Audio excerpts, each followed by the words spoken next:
अपराध के अंदर जो सजा है उसके अनुपात में हो जाने के बाद जेल सुपरिटेंडेंट की जिम्मेदारी होगी कि इसको बेल पर रिहा किया जाए। तो इसके लिए कोर्ट में किसी को जाने की जरूरत नहीं पड़ेगी। इसमें विक्टिम को अपनी बात रखने का मौका मिलेगा, इंफॉर्मेशन का अधिकार मिलेगा और नुकसान के लिए क्षतिपूर्ति का भी अधिकार पहली बार भारतीय कानूनों में हम करने जा रहे हैं। 0 एफआईआर, विक्टिम की एफआईआर की प्रति की निःशुल्क प्राप्ति और 90 दिन में जांच का रिपोर्ट देने से इससे बहुत बड़ा फायदा होगा।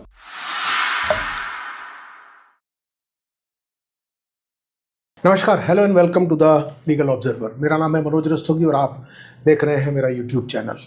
1 जुलाई है आज से देश में नई भारतीय न्याय संहिता लागू हो गई है, जिसको भारतीय जनता पार्टी, जिसको अमित शाह जी हमारे देश के गृह मंत्री और तमाम भारतीय जनता पार्टी एक बहुत बड़ी क्रांति के तौर पर परिभाषित और प्रचारित कर रहे हैं। वो एक उपलब्धि के तौर पे इसको बता रहे हैं, जबकि दूसरी तरफ अपोजिशन, विपक्ष, तमाम सारे ऐसे लोग जो लिबरल थॉट के हैं, जो एक निष्पक्ष, एक रिस्पॉन्सिव व्यवस्था देश में चाहते हैं, वो इसे इमरजेंसी, अघोषित इमरजेंसी, वो इसे सरकार की जबरदस्ती एक ऐसा क्रूर, एक ऐसा कानून लागू करने की बात बता रहे हैं, आरोप लगा रहे हैं कि जिसके बाद सरकार जिसे चाहेगी, जैसे चाहेगी उसे कानूनी शिकंजे में, पुलिस के शिकंजे में गिरफ्तार कर सकती है, प्रताड़ित कर सकती है देशद्रोह को लेकर के।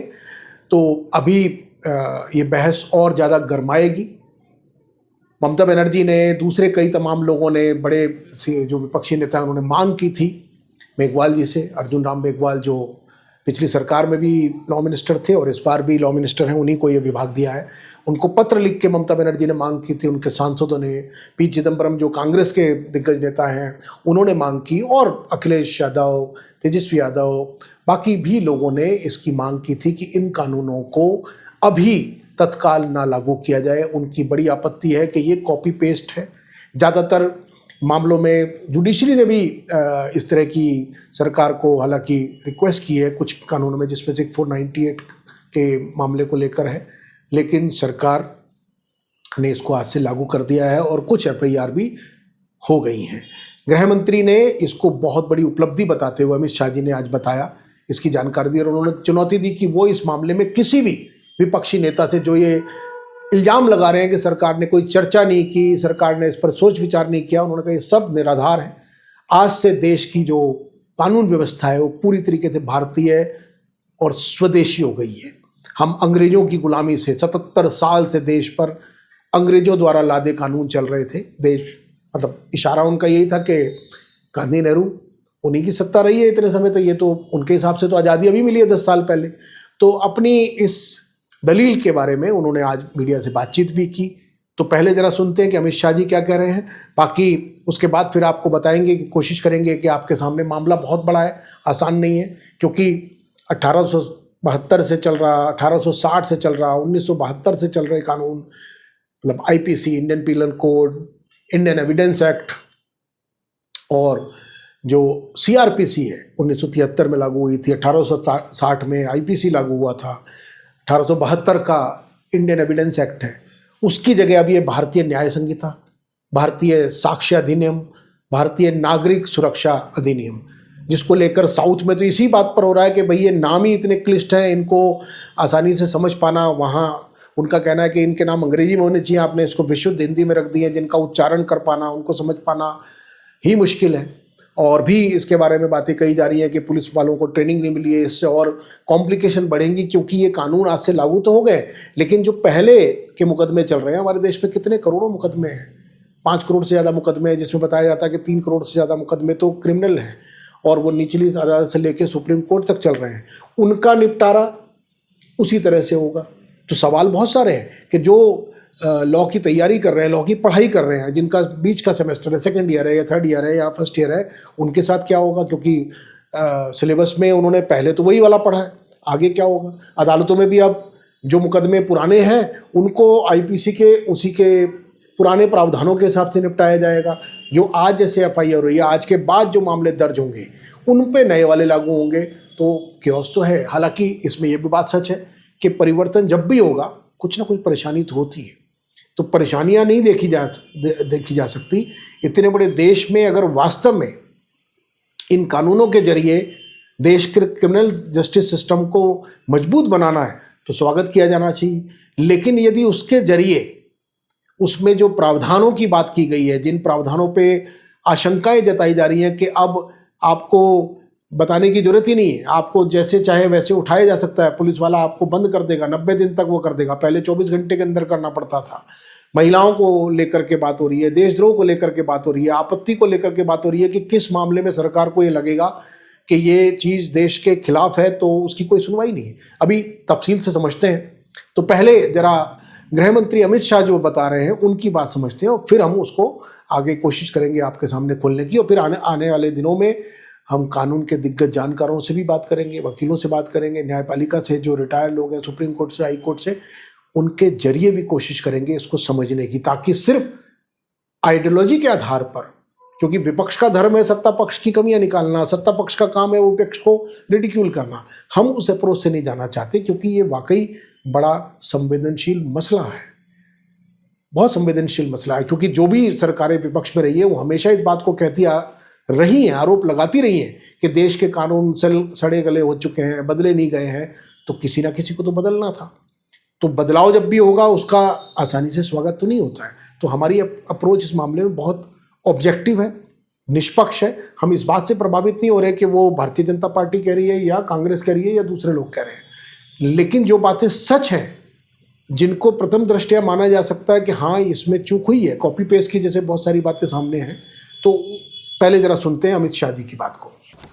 मैंने 2020 में सभी सांसदों को पत्र लिखकर उनके सुझाव मांगे थे, सभी मुख्यमंत्रियों को पत्र लिखकर उनके सुझाव मांगे थे, सभी सुप्रीम कोर्ट के सम्मानीय न्यायाधीशों को पत्र लिखकर उनके सुझाव मांगे थे, सभी हाई कोर्ट के चीफ जस्टिस को पत्र लिखकर सुझाव मांगे थे, गृह सचिव जी ने सभी आईपीएस अफसरों से सुझाव मांगे थे, सभी कलेक्टर से सुझाव मांगे थे, और ये सब सुझाव मिलाकर मैंने खुद अधिकारियों की बैठक को अलग करे तो मैंने खुद 158 बार इसकी मीमांसा कर बैठक कर विचार कर एक बिल बनाया।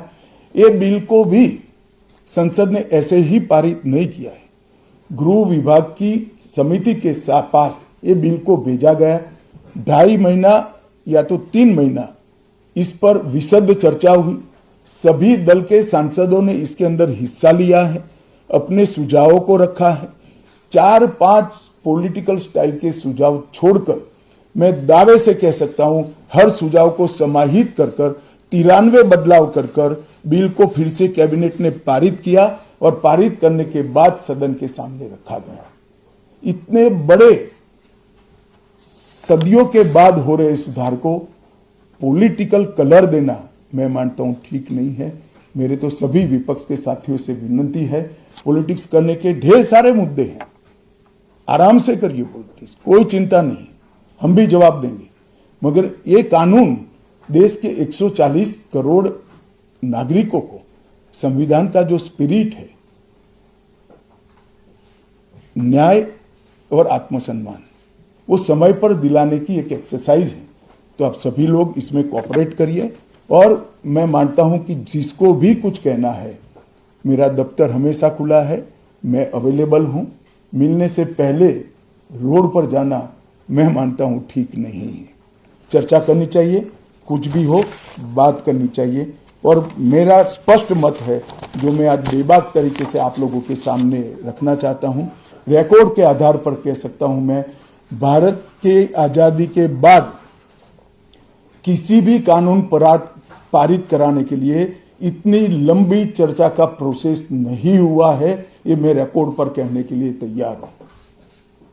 4 साल तक इस कानून पर विचार हुआ, और अगर आपको अभी भी कुछ कहना है तो आप जरूर आइए, मैं सुनने के लिए तैयार हूं, मगर कृपया इस कानून को पब्लिक तक इसकी सेवा करने देने का मौका देना चाहिए। बीएनएस, बीएनएसएस और बीएसए के लागू होने से पूरी न्याय प्रणाली का आपराधिक कानूनों की पूर्णतया इसके अंदर हम कह सकते अब भारतीय आत्मा है। इसके ढेर सारे प्रावधान ऐसे किए गए हैं जिससे कई समूहों को फायदा होगा। कई सारी दफाएं जो अंग्रेजों के समय से विवाद में रही, इसको हटाकर आज के समय के अनुकूल धाराएं जोड़ी गई है और कई सारी ऐसी चीजें जिससे भारतीय नागरिकों को परेशानी थी, इसको उठाकर नए प्रावधान किए गए। इसमें जो फॉरेंसिक विजिट को अनिवार्य बनाया गया है, इसको हमने दूरदर्शितापूर्वक काम कर नेशनल फॉरेंसिक साइंस लेबोरेटरी 2020 में बनाकर इसके लिए ट्रेन मैन पावर का सर्जन का काम ऑलरेडी कर चुके हैं। पहले दिनों तक किसी को पुलिस ले जाती थी, परिवार वालों को कोर्ट में आना पड़ता था। अब हमने कंपलसरी किया है कि हर थाने में रजिस्टर होगा और ई रजिस्टर भी होगा कि कौन सा अपराधी पुलिस की कस्टडी में है, जिससे हेबियस के माध्यम से कोर्ट में नहीं जाना पड़ेगा। तलाशी और रेड दोनों स्थिति में वीडियोग्राफी की जाएगी, जिससे पुलिस के अधिकारों का दुरुपयोग न हो पाए। इसमें एक और भी बड़ा वो है कि शादीशुदा महिला को अब अगर बहलाया फुसलाया गया यौन संबंध बनाने के लिए, दुराचार के लिए, एक्स्ट्रा मैरिटल अफेयर्स के लिए, तो वो बड़ा संगीन अपराध माना जाएगा। और अगर आप किसी भी महिला से शादी का झांसा देकर संबंध बना लेते हैं तो भी वो अपराध की श्रेणी में आएगा। पहले वो कंसेचुअल सेक्स के उसमें था, अब शायद वो बदल दिया गया है। बाकी जो कानून के गहरे जानकार हैं वो इस पर ज़्यादा बेहतर टिप्पणी करेंगे, हम आने वाले दिनों में उनसे करेंगे। लेकिन जो मोटी बातें हैं, जैसे अप्राकृतिक सेक्स, जिसको इस बार अपराध की श्रेणी से बाहर निकाल दिया गया है, क्योंकि समाज बदला है। अब आप देख रहे हैं LGBT समुदाय को लेकर के काफ़ी लिबरल, पूरे विश्व में ही उसको लेकर के अलग तरीके से देखा गया। हमारे देश में भी उसको लेकर के अभी डिबेट चल रही है, क्योंकि जिस तरह सोसाइटी इवॉल्व हो रही है। लेकिन इस भारतीय न्याय संहिता में उसको अपराध नहीं माना गया है, अननेचुरल सेक्स को, जो काफ़ी एक बड़ा सांस्कृतिक डिबेट का मुद्दा रहा है, जो यथास्थितिवादी हैं या रूढ़िवादी या परंपराओं की बात करते हैं, और दूसरी तरफ जो आधुनिक खुली विचारधारा की बात करते हैं उनके बीच में। तो ये एक मोटा बदलाव है। बाकी आगे हम आपको बताने की कोशिश करते हैं। इस बीच अलग अलग जगह से रिएक्शंस आनी शुरू हो गई हैं। जो तृणमूल कांग्रेस के सांसद हैं, जवाहर सरकार, पहले प्रसार भारती के वो भी थे, मुखिया भी थे, उन्होंने इस पर काफ़ी आपत्ति जताई है। उन्होंने इन कानूनों को बहुत तानाशाही, एक तरफा और सरकार की जो सोच है दमनकारी, उसकी संज्ञा दी है। उन्होंने कहा है कि इन कानूनों के जरिए सरकार अब उसके पास असीमित अधिकार है और वो पुलिस स्टेट बन जाएगा, ये उनका कहना है। अब ये कितना रोचक होगा, बहुत सारे लोग, मेरी उम्र के जो लोग हैं, उनको कानूनों की खासतौर पे दफ़ा 302, दफ़ा 307, 420, 10 नंबर, ये जो बड़े पॉपुलर फ्रेज़ हैं, जिनको आप फिल्मों से, ख़ासतौर पे ज़्यादातर हिंदी फिल्मों ने बड़ा इसको प्रचर्चित किया, जैसे ताजिराते हिंद, दफ़ा 302। पुरानी फिल्मों में आपको मर्डर के मामले में, कत्ल के मामले में, ये एक ऐसा फ्रेज़ है जो हमेशा आता था और बिल्कुल एक जैसा ही होता था कि तमाम सबूतों और गवाहों के बयानात के आधार पर अदालत इस नतीजे पे पहुंची है कि मुलजिम वल्द फलाना फलाना उसी ने कत्ल किया है और कत्ल का उस पर आरोप साबित होता है, तो दफ़ा 302 के तहत उसे सजाए मौत। ये बहुत ही फेमस डायलॉग रहा है। लेकिन अब डायलॉग राइटर पुरानी फिल्मों में तो आपको 302 सुनने मिलेगा, अब जो है वो हो गया है 302 नहीं लगेगी, उसकी जगह है 101। तो सोचिए 302 से 101 पे आ गए, दफ़ा 301, मतलब 302 की जगह 101। हम भी अभी तक वो नहीं कर पाए उससे साम्यता। तो भारतीय न्याय संहिता में ये 101 है। 420 जो एक अपने आप में मुहावरा बन गया कि 420 है, 420 में उसको सजा हो गई है। धोखाधड़ी के मामले में वो भी अब बदल गई है, उसमें अब जो धारा है वो है 318। तो 420 का मुहावरा ही बदल के हो गया कि 318। ये आदमी तो 318 है, या कैसे कहेंगे उसको, या शायद मुहावरा बनेगा ही नहीं। लेकिन है रोचक, जहाँ रोचक है वहीं इसका गंभीर पहलू भी है। अब जैसे सरकार का दावा है कि इसमें महिलाओं की सुरक्षा को लेकर, उनके उत्पीड़न को लेकर के सख्त प्रावधान किए गए हैं, सजाएं वो की गई हैं, पहले के बहुत सारे वो घटाए गए। तो हम तफसील से आपको बताने की इसमें कोशिश करते हैं। तो जवाहर सरकार का आरोप है कि जो भारतीय न्याय संहिता है उसमें धारा 172 उसका उपखंड 2 है, जिसके तहत पुलिस किसी को भी बिना वारंट के गिरफ्तार कर सकती है। ये उनका एक मोटा आरोप है कि बिना वारंट के, आपने सुना होगा अक्सर कि वारंट है कि नहीं, बिना वारंट के नहीं हो, तो वो कह रहे हैं गिरफ्तार कर सकती है। सेक्शन 187(2) और भारतीय नागरिक सुरक्षा संहिता, जो कि सीआरपीसी की जगह आई है, पहले सीआरपीसी होती थी, अब यही नया क्रिमिनल पिनल कोड है एक तरह से। तो उसके तहत वो ये कह रहे हैं, उनका आरोप है कि 90 दिन तक पुलिस आपको हिरासत में रख सकती है। पहले 24 घंटे था, 24 घंटे के बाद पुलिस को मजिस्ट्रेट के सामने, मतलब मजिस्ट्रेट के सामने पेश करना जरूरी होता था। अब वो ये कह रहे हैं कि 90 दिन तक आपको हिरासत में रखा जा सकता है। तो ये एक चिंता है उनकी। सेक्शन 111 सेक्शन 111(1) जो भारतीय न्याय संहिता है, पहले आईपीसी थी, उसमें वो कहते हैं कि अगर आपने सरकार के खिलाफ कुछ भी ऐसा लिखा, कोई बड़ी तीखी टिप्पणी आपने सरकार के ऊपर की, या आपने कोई लेख लिखा, या आपने कोई ट्वीट किया, तो उसको इनके हिसाब से, जवाहर सरकार के हिसाब से, उसको आतंक, टेररिज्म, देशद्रोह, पहले राजद्रोह और देशद्रोह वाले भी एक डिबेट चल रही है कि राजद्रोह था, वो देशद्रोह, राजद्रोह यानी स्टेट के खिलाफ बोलने को देशद्रोह यानी सिडेशन, स्टेट और राज्य को एक मान लिया गया। ये भी एक बहुत बड़ी डिबेट का मसला है जिस पर विस्तार से बात करनी पड़ेगी कि क्या राज्य को, यानी जो शासन है, यानी कि अगर हम सरकार की किसी बात की खिलाफत करते हो, जबकि हमारी समझ तो यही है कि लोकतंत्र में नागरिक को अधिकार है। हमारे न्याय जो चीफ जस्टिस हैं डीवाई चंद्रचूड़, या उससे पहले के लोग भी हमेशा कहते आ रहे हैं कि लिबर्टी ऑफ स्पीच है, फ्रीडम ऑफ स्पीच है, अभिव्यक्ति की आज़ादी है, और उसमें आपको आलोचना करने का अधिकार है। तो यदि सरकार और क्या देश एक होगा, तो मोदी जी की खिलाफत करना क्या देश की खिलाफत माना जाएगा? अमित शाह जी के बारे में कोई टिप्पणी करना क्या भारत के बारे में टिप्पणी करना माना जाएगा? अगर आपको कोई बात नहीं पसंद है, मान लीजिए भारतीय जनता पार्टी की, जिसकी सरकार है, तो ये विभेद कैसे होगा, ये अभी स्पष्ट नहीं हुआ है, और इसी को लेकर के चिंताएं हैं। हो सकता है वो चिंताएं गलत हो, लेकिन जिस तरह का पिछले 10 सालों में लोगों ने माहौल देखा है, संस्थाएं जिस तरीके से बौनी हो गई हैं, उसके बाद तो ये आशंकाएं, ये शक शायद स्वाभाविक है, गैर जरूरी तो नहीं है। क्योंकि वो जिक्र करते हैं जवाहर सरकार के, मोदी जी ने जो हेट स्पीच दी, जिसकी बात तमाम लोग करते आए और आपने सुनी है, मुसलमान, घुसपैठिए, ज़्यादा बच्चे पैदा करने वाले, उनको बांट दी जाएगी, इस तरह की जो बातें बीच में उठी।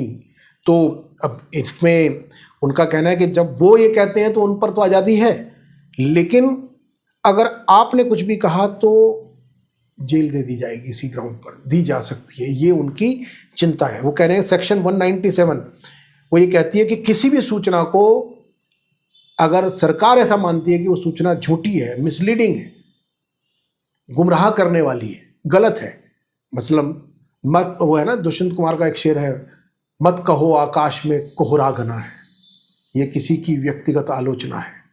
या सड़क से संसद तक की बात कर लीजिए, धूमिल जी, तो उनका ये डर है कि धूमिल, दुष्यंत कुमार, इस तरह के जो लोग हैं, और वैसे तो पिछली बार भी हमने देखा कि कुणाल कामरा से लेके और बहुत सारे ऐसे लोग जो व्यंगकार हैं, जो स्टैंड अप कॉमेडियन हैं, उनको दिक्कत का सामना करना पड़ा, जेलों में उनको जाना पड़ा, रहना पड़ा, क्योंकि वो जिस तरह की बातें कह रहे थे, उन्होंने जो कटाक्ष किए, जो व्यंग किए, उसे सरकार को या पुलिस को लगा, या लोगों को लगा, कई बार तो समुदायों को लगा कि वो उनके ऊपर व्यक्तिगत टिप्पणी थी।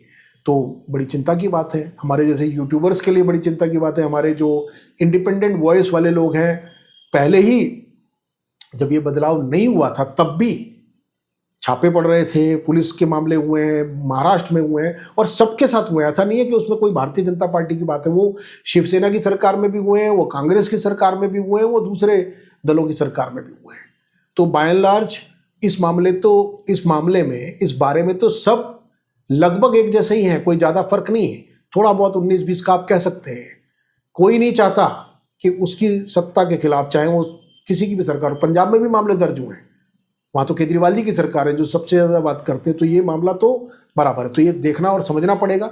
और फिर आखिर में अब चूंकि ये भी एक बड़ी बात है कि ये अब तो ये न्यायपालिका की भी, चूंकि संसद से पारित होकर ये लागू हुए हैं कानून, तो ये भी अब देखना होगा कि न्यायपालिका इस पर किस तरह से रिएक्ट करती है कि क्या इन कानूनों को लेकर के जो मामले या जो आपत्तियां दर्ज की जा रही हैं, क्या अदालत उसमें कुछ बदलाव कर सकती है। अदालत ने जैसे अनुरोध भी किया है। तो सेक्शन 150 और 152 जवाहर सरकार का ये कहना है, हमारा नहीं है भाई साहब, हम डिस्क्लेमर दे रहे हैं। जवाहर सरकार जी मेंबर ऑफ पार्लियामेंट है टीएमसी के, उनका ये कहना है, तो माननीय है, वो लॉ मेकर भी हैं। तो वो लॉ मेकर को तो शायद होगी ना आज़ादी, या उन्हें भी अंदर कर दिया जाएगा, अभी आगे स्पष्ट होगा। पीछे तो बहुत सारी चीज़ें ऐसी हुई हैं। तो सरकार साहब ये कह रहे हैं, जवाहर सरकार साहब, कि सेक्शन 150 152 में सरकार इस बात को क्रिमिनलाइज कर सकती है कि वो अगर आपने संप्रभुता, भारत की संप्रभुता, इंडिया, अब इंडिया पे भी डिबेट है कि इंडिया कहें या भारत कहें, क्योंकि उसको लेकर भी वो गई बीच में। तो इनविटेशन कार्ड और जो बहुत सारे वो बटे G20 के, उसमें भारत शब्द आ गया था, भारत के प्रधानमंत्री। तो ये भी एक डिबेट का मसला है। तो उनका कहना है कि उसमें अगर सरकार को लगा कि आपका जो लोकतांत्रिक अधिकार है, डेमोक्रेटिक राइट है, वो अगर उन्हें भारत की संप्रभुता से क्लैश होते हुए लगा, तो सरकार उसमें कार्रवाई कर सकती है, उसको आपराधिक घोषित किया जा सकता है। अब ये उनके ऐतराज़ है, हमने तो आपको सूचना दी है जो उन्होंने कहा है, जो उनके ऐतराज़ हैं। बाकी जो और चीज़ें हैं उन पर भी हम आपको बताते हैं। 35 धाराओं में जो समय सीमा है, यानी कि उसमें टाइम लिमिटेशन को ऐड किया गया है जो पहले नहीं था। ऑडियो विजुअल का भी प्रावधान जोड़ा गया है कि ऑडियो विजुअल के जरिए गवाही दी जा सकेगी, कौन बात की जा सकेगी। 14 धाराओं को हटा दिया गया है या निरस्त कर दिया गया। और भारतीय जो साक्ष्य अधिनियम है, इंडियन एविडेंस एक्ट का जो रिप्लेसमेंट अभी इसमें आया है, उसमें पहले 167 इंडियन एविडेंस एक्ट में प्रावधान थे, उसकी जगह इसमें 170 हैं। और 24 जो इसके प्रोविजंस हैं, प्रावधान हैं, उनमें बदलाव किया गया है। 2 नए इसमें प्रावधान किए गए हैं। 6 सब प्रोविजंस, जो उपधाराएँ कह लीजिए, उप प्रावधान कह लीजिए, वो इसमें ऐड किए गए हैं। जो ऑर्डिनेंस है उसमें से 6 प्रावधानों को निरस्त और हटा दिया गया है। तो ये मोटे तौर पर जानकारी आपके लिए है। एक जो सबसे महत्वपूर्ण बात यह है कि अब अगर जब्ती होगी, तलाशी होगी, तो पहले जैसे रोजना उसको बोलते थे ना, पंचनामा एक वर्ड था कि जब कोई चीज़ आपके यहाँ से बरामद की जा रही हो, जब्त की जा रही हो, तो पंचनामा होता था, उसका वो बनता था रजिस्टर में, उसी को बोलते थे। अब वो कह रहे हैं वीडियोग्राफी मैंडेटरी हो गई है कि तलाशी और जब्ती की वीडियो रिकॉर्डिंग ज़रूर की जाएगी। अब देखते हैं कि ये कितनी जगह संभव हो पाती है, लेकिन फिलहाल प्रावधान तो इसमें है। और जो संगठित अपराध और आतंकवाद है उसको भी रीडिफाइन किया गया है। राजद्रोह की जगह, जैसे मैं आपको बता रहा था, कि अब देशद्रोह होगा, जिस पर डिबेट है ही और आगे भी होगी। अभी देखते हैं कि कहाँ तक पहुँचेगा। फिलहाल तो लागू हो गया है। और इसमें रेप के मामलों में भी काफ़ी वो किया गया है कि जो बलात्कार पीड़ित हैं उनका, जैसे पहले था कि उनका बयान महिला पुलिस अधिकारी ही लेगा, और वो उनके किसी न किसी रिश्तेदार या गार्जियन की मौजूदगी में लिया जाएगा। इस तरह के मामलों में जो रेप या जो उनको 7 दिन के अंदर मेडिकल रिपोर्ट आ जानी चाहिए, ऐसा इस बार प्रावधान किया गया है। जो आपराधिक मामले हैं, क्रिमिनल मामले हैं, उसमें सुनवाई जो है, उसकी फैसला जो है 45 दिनों के अंदर, ये बहुत बड़ी बात है यदि संभव हो जाए ग्राउंड पर, कि सुनवाई के 45 दिनों के अंदर फैसला आना चाहिए। और पहली सुनवाई के 60 दिनों, मतलब फर्स्ट हियरिंग जो होती है उसके 60 डेज़ के अंदर चार्जशीट, आरोप जो है वो फ्रेम होने होंगे, चार्जेस फ्रेम होने होंगे। ये इस बार प्रावधान इसमें किया गया है। तो ये कुछ बड़े वो हैं। बाकी ये मैं आपको बता ही चुका हूँ। जो ट्रेनिंग के बारे में उन्होंने कहा है कि कहाँ कहाँ ट्रेनिंग दी गई है। अब इस पर ममता बनर्जी की बात हम आपको बता चुके हैं कि उन्होंने चिट्ठी लिखकर मांग की थी, प्राइम मिनिस्टर को चिट्ठी लिखी थी, लॉ मिनिस्टर को चिट्ठी लिखी थी कि भाई इसको, उनका आरोप था कि अथॉरिटेटिव तरीके से, यानी कि ज़बरदस्ती, सत्तावादी, मतलब अपने जोर ज़बरदस्ती के बल पर सरकार ने इसको पास कराया है। लोगों को अभी इसको समझने का मौका नहीं मिला है। वो कह रहे हैं इसको थोड़ा डिले कर दीजिए, उससे लोगों में, और अब नई संसद में इसको डिबेट के बाद पास कराएं, उनका ये कहना है, तो लोगों में थोड़ा यकीन बनेगा। लेकिन उनकी बात को सुना तो नहीं गया, ये तो लागू हो गए हैं। तो चिदम्बरम साहब के जो ऐतराज़ हैं वो हमने बताया कि वो भी ये कह रहे हैं कि ये सब कॉपी पेस्ट है, इसमें कोई मौलिकता नहीं है। और उनका कहना है कि इसको ढंग से, कायदे से, इसमें ट्रेनिंग के बाद और पूरी बहस के बाद, जिसमें पूरे तमाम स्टेक होल्डर्स को, जो पूरी कम्युनिटी है, कानूनविद हैं, बार एसोसिएशन है, न्यायाधीश हैं, वकील हैं, उन सबको उनके जो ऐतराज़ हैं, जो कमियां उन्होंने सेमिनार में, दूसरे डिबेट के फोरम्स पे, क्योंकि लगातार तब से ये बात चली आ रही है और एक पूरा लंबा तबका है, उन सारे लोगों को देश विरोधी नहीं कहा जा सकता। ऐसा नहीं है कि वो सत्ता के लिए ठीक मान सकते हैं कि सत्ता पक्ष से उनके ऐतराज़ हो सकते हैं, लेकिन चूंकि ये टेक्निकल मामला है तो उनकी आपत्तियों को कम से कम एड्रेस तो किया जाना चाहिए, हमारी सोच है। वही बात उन्होंने भी कहा है। उन्होंने कहा है कि इसमें कुछ इम्प्रूवमेंट हुए, उन्होंने कुछ चीज़ों को अप्रिशिएट किया है, लेकिन वो कह रहे हैं इसको संशोधन के रूप में भी किया जा सकता था, इतना ज़्यादा। लेकिन कुछ प्रोविजंस पर उनकी बहुत सख्त आपत्ति है, जिनको वो असंवैधानिक, अनकॉन्स्टिट्यूशनल करार दे रहे हैं। तो देखते हैं आगे आने वाले दिनों में संसद में और सुप्रीम कोर्ट में क्या इसकी बात पहुंचती है और किस तरह से इस पर बातें आती हैं, क्योंकि अभी तो स्थायी समिति का भी उन्होंने जिक्र किया है, जो संसद की कमेटी होती है, उसका उन्होंने कहा कि जो ऐतराज़ उस पर सांसदों ने जताए हैं, जो उनके नोट हैं डिसएग्रीमेंट के, उनको भी सरकार ने कोई जवाब उसका नहीं दिया है। तो आज से ये जो हमने आपको आज की वीडियो में जो बताया, वो एक ब्रॉडर आपको हमने एक जायजा भर दिया है। इस पर बहुत बारीकी से, बहुत संजीदगी से, बहुत सावधानी के साथ विचार विमर्श करना पड़ेगा, मंथन करना पड़ेगा। हम आने वाले दिनों में पूरी एक श्रृंखला चलाने की कोशिश कर रहे हैं, हर एक उसको लेकर के, ताकि माइक्रोस्कोपिक लेवल पे जा कर के और आम भाषा में, ताकि आप लोग समझ सकें। जैसा कि हम कहते हैं कि कानून जानेंगे तभी कानून मानेंगे, तो ये एक बहुत बड़ा पैराडिम शिफ्ट है। अब इस पर अभी तो ऐतराज़ उठाए गए हैं दोनों तरफ से। जो लोग सरकार की नीयत पर सवाल कर रहे हैं, उनके ऐतराज़ हैं। सरकार जो ये कह रही है कि हमने एक बहुत बड़ा क्रांतिकारी परिवर्तन लेकर आए हैं, जिससे एक स्वदेशी क्रिमिनल जस्टिस सिस्टम लागू होगा। और विपक्ष की आपत्तियां, जैसा अमित शाह जी ने कहा कि मैं किसी से भी बात करने के लिए तैयार हूं, जिसका हम भी स्वागत करते हैं कि बात हो, मंथन हो, चिंतन हो। और सरकार को इसमें ये अप्रोच लेनी चाहिए कि अगर उन्हें आपत्तियां सही मिलती हैं तो वो इसे ईगो का प्रश्न ना बनाए, वो उसमें बदलाव करे, वो उसमें जो भी सार्थक संशोधन, बदलाव, जिससे कि ये जनउपयोगी बने, लोगों से जुड़े, लोगों की ज़िंदगी में बदलाव लाएं। और एक जो व्यवस्था हमारे यहाँ की है, जहाँ लोगों का कानून में, पुलिस में, न्याय व्यवस्था में यकीन और ज़्यादा निचले स्तर पे जो हिला हुआ है वो स्थापित हो। सुप्रीम कोर्ट को तो सब मानते हैं, लेकिन वहाँ जाने की तो हैसियत नहीं है लोगों की। तो गृह मंत्री अमित शाह ने जो बात आज कही, जो बताने की उनकी कोशिश थी, जो दावा उन्होंने किया, उन्होंने कहा कि अब दंड की जगह न्याय मिलेगा। तो उनके हिसाब से तो बहुत बड़ा स्टेटमेंट है ये, दंड की जगह न्याय मिलेगा। वो कह रहे हैं एक स्वदेशी हमारी क्रिमिनल जस्टिस सिस्टम आज से, यानी प्रणाली आज से लागू हुई है। उन्होंने इसमें काफ़ी सारी चीज़ें बताई। उन्होंने सारी चिंताओं को दरकिनार करते हुए उन्होंने कहा कि कितने बड़े पैमाने पर ट्रेनिंग दी गई है पुलिसकर्मियों को, उसका भी ब्यौरा उन्होंने दिया। उन्होंने कहा कि भाई अब जो है स्पीडी ट्रायल होगा, तकनीक का बहुत समावेश किया गया है, वीडियो कॉन्फ्रेंसिंग से होगा, बहुत सारी चीज़ों का SMS आएगा आपको। किसी भी मामले का अगर कोई मुकदमा चल रहा है, कुछ हो रहा है, तो उसका SMS दिया जाएगा, बताया जाएगा कि पोस्टपोन हो गया है, एडजॉर्नमेंट हो गया है। तो बहुत सारी उन्होंने चीज़ें इसमें बताई हैं। जो आंकड़े उन्होंने दिए, वो उन्होंने दिए कि 22.5 लाख से ज़्यादा पुलिसकर्मियों को 12,000 से ज़्यादा मास्टर ट्रेनर्स ने तैयार किया है, उनको प्रशिक्षण दिया है, ट्रेनिंग दी गई है। और उन्होंने कहा कि लोकसभा में 9.25 घंटे के करीब इसकी चर्चा हुई है। जो लोग ये बोल रहे हैं वो झूठ बोल रहे हैं, वो लोग देश को मिसलीड कर रहे हैं, यानी मिसगाइड कर रहे हैं, गुमराह कर रहे हैं कि इस पर कोई चर्चा नहीं हुई है। राज्यसभा में 6 घंटे से ज़्यादा चर्चा हुई है। उन्होंने बोला लोकसभा में 34 से ज़्यादा मेंबर इसमें पार्टिसिपेट किए, राज्यसभा में जो 6 घंटे की चर्चा हुई, इसमें 40 सदस्यों ने हिस्सा लिया। ये उनका दावा है अमित शाह जी का।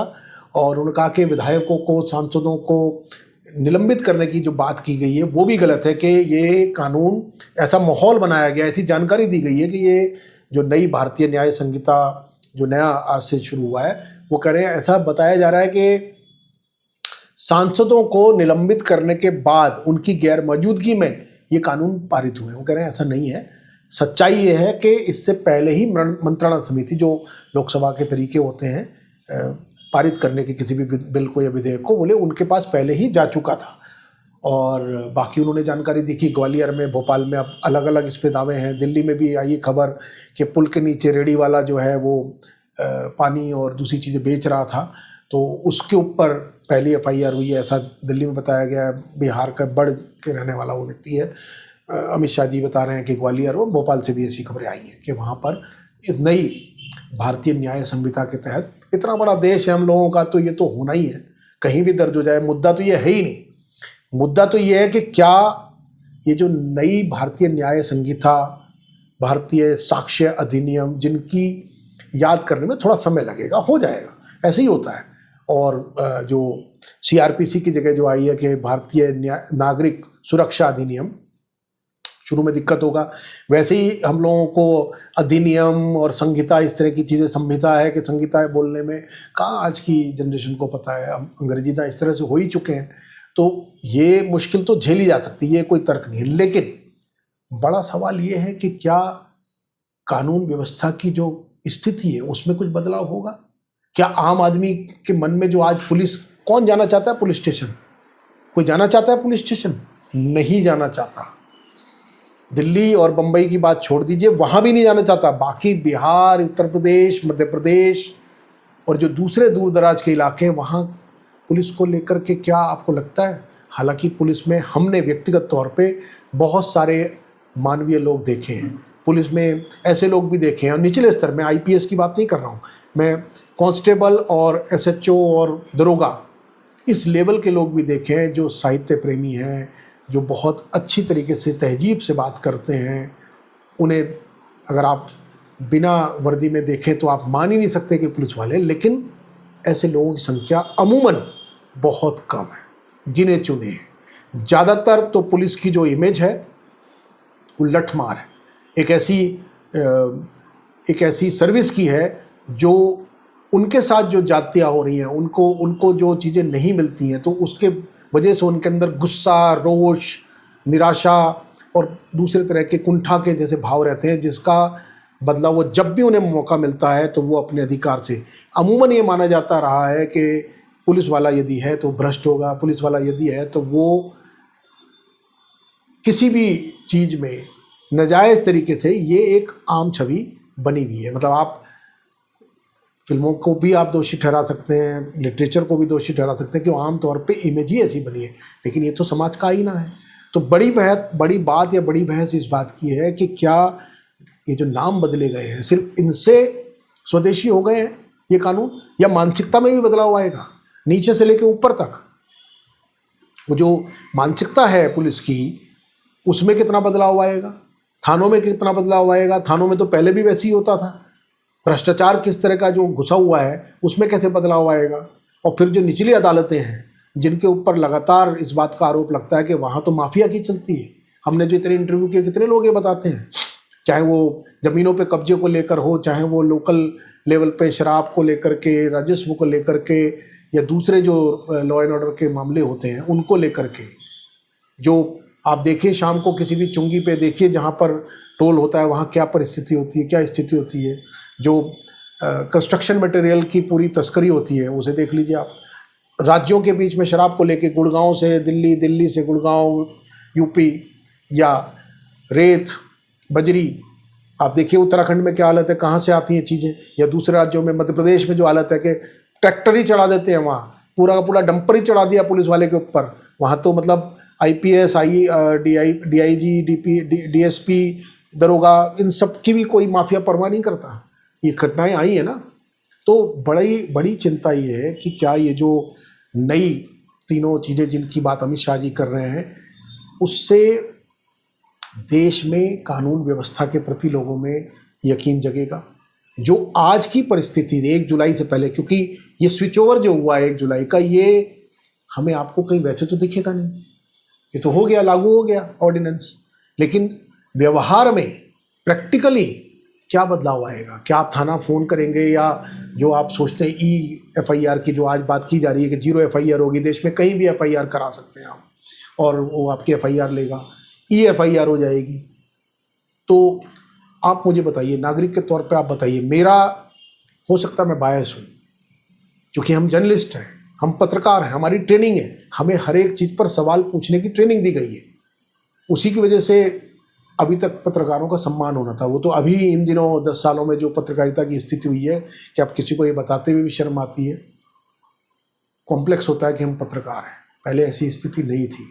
तो खैर, तो सवाल जो आपसे पूछ रहा हूँ मैं वो ये है कि आप बताइए, क्या आपको लगता है कि जो EFIR है, आप ऑनलाइन साइबर क्राइम को लेकर देख लीजिए, हमारे साथ हुआ था। हमारा तो व्यक्तिगत अनुभव ये है कि 1.5-2 साल से आज तक पता ही नहीं है कि क्या हुआ। एक आध SMS जरूर आया 6-7-8 महीने पहले हमारे साथ, जो साइबर क्राइम खुद हुआ।